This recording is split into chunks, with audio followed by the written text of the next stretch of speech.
This is Jack, and this video is called How Do You Know If It's Love? Hey, I'm Jack Butler. Welcome to my channel. I'm a relationship coach, and I release at least 2 new videos every week on relationships and personal growth.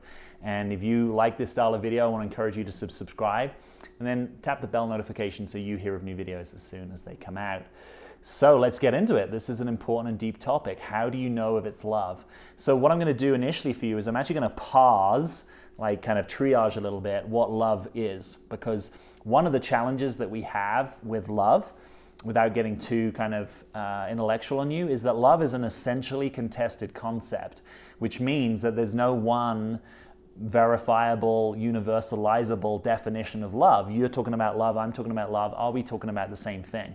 So I'm just going to give you, I'm not going to tell you what you need to take love as. I'm just going to give you some options so that you can kind of be clear with yourself, right? So one thing is falling in love, right? Falling in love is this heightened sense of experience, often a dropping of our ego and our defenses, a kind of merging into another person.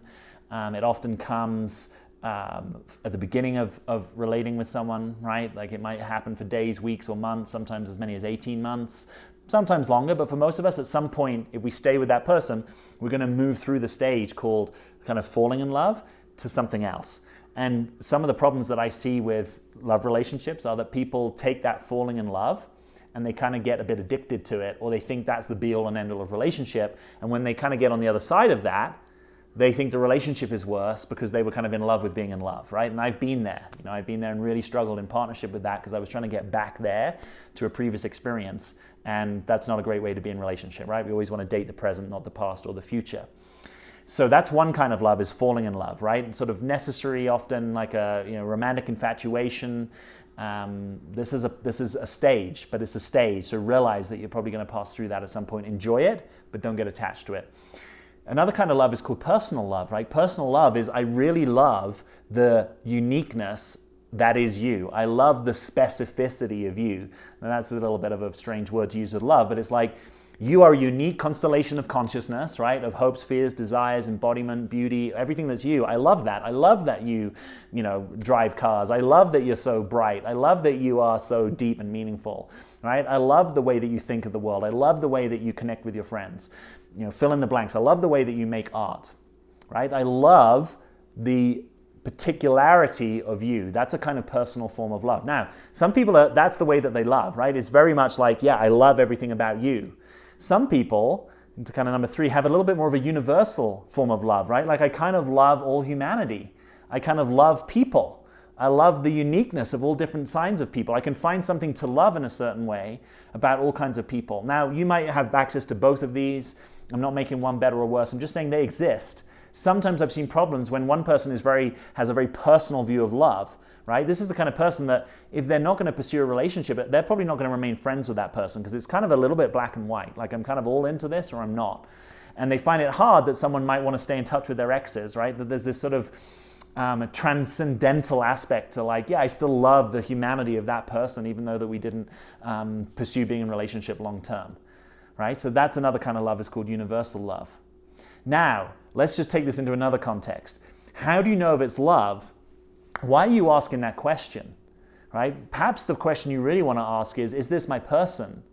Like, are we going to be able to have a committed love relationship? Is this the relationship that I want to settle down into? Because you might, if you've had a number of relationships in your life, realize that you can love different people, right? It may not just be one person that you can love, right? So I think when a lot of people are saying, how do I know if it's love? I think they're saying, how do I know if it's kind of like true love, soulmate love, my person, my guy, the person I want to be in relationship with in this lifetime? And that's a really important question to ask, because falling in love isn't necessarily a predictor of actual relationship compatibility, right? Again, you can fall in love and be romantically infatuated with lots of different kinds of people. Doesn't mean that they're the person that's going to be a good choice for you to be in relationship. So a powerful question might be, is this my person? Is he the one?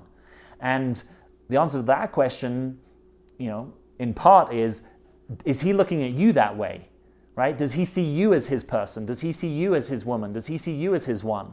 Does he want that job? It's much better to have the subcategory of guys that look at you in that way, even if it's, just one person ever, and then notice, is that something I want to pursue with them, right? Rather than I don't actually know where this guy stands, and I'm not paying attention to, is he showing up and investing and committing in a way that has me believe that he is my person, right? So he wants the job, he meets the showing up standard, he connects with you regularly, he invests in the relationship, he removes other women from his field so that he can focus in on the relationship, that there's a kind of prioritization that's happening. All of that is probably much more powerful than how in love do I feel, because a real mature adult relationship is going to have many different experiences, right? One day you might feel very in love. The next day you might feel a bit constrained. Now you're going to feel triggered. Like a real relationship, we actually want it to bring up your triggers, as strange as that may sound. We want it to bring up the places that you are triggered, because that's where you're not healed. That's where you're still wounded. That's what you want to heal so that you can actually be more loving, more open, more free, more ability to be yourself, right? So sometimes we're in love with being in love, and we actually don't want to do the hard, sticky, icky parts of being in a relationship. Triggers, wounds, defenses. But they are all part of a real love relationship until we heal them, right? And show me someone that's really fully healed that stuff. You know, a lot of us have been on the path for a long time, and we're still getting triggered because life's complex. We had long childhoods. We had lots of things that didn't go our way in childhood. We had ways that we needed to be seen and appreciated, held and loved, that didn't happen for us. You know, so part of being more mature in relationship is realizing there's going to be a palette of experiences. Love, also probably hate at times, right? Like ways that I feel completely disempowered, or like the other person has power over me and I don't like it, or the ways that I want to reject them or I want to reject myself. It might have experiences of boredom, constriction, contraction. That's not sexy, Jack, but that is part of being in a real relationship. So it starts to disidentify us from this has to feel all the time like I'm in love. Right? Most married couples will say, they'll get to a point, they wake up in the morning, they look at their partner and they're like, wow, maybe this is difficult. Maybe I don't really feel it today. Maybe my heart's a bit empty. That's called being real and in relationship, I think. We start to become less fixated on the high and the low, and more like there's an okayness with different types of experience. So if you're asking the question, how do you know it's love? I'm going to say different types of love. Maybe reframe the question. How do I know if this is my person? If you're really interested in how to know if this is my person, there's a whole checklist that I have if you become part of one of my bigger programs at any point, called the He's the Guy checklist, that can really take you through that. I want to make an invitation in this moment. If you're interested in this style, which is kind of like, let's get real, let's get kind of spiritually into these topics, download my free guide. It's completely free. It's called the Real Freedom Guide. It'll be the first link beneath this video. And it kind of gives you a broader brush perspective on what it really takes to be yourself. And the more you be yourself, the more you can actually know that it's possible to be yourself in a real love relationship. And that's really what this channel is about, is how to be yourself and be in a relationship. So if that's of interest at all, just click that first link beneath this video. As always, questions and comments, please keep them coming in. I love them. They're the lifeblood of this channel. I super appreciate them.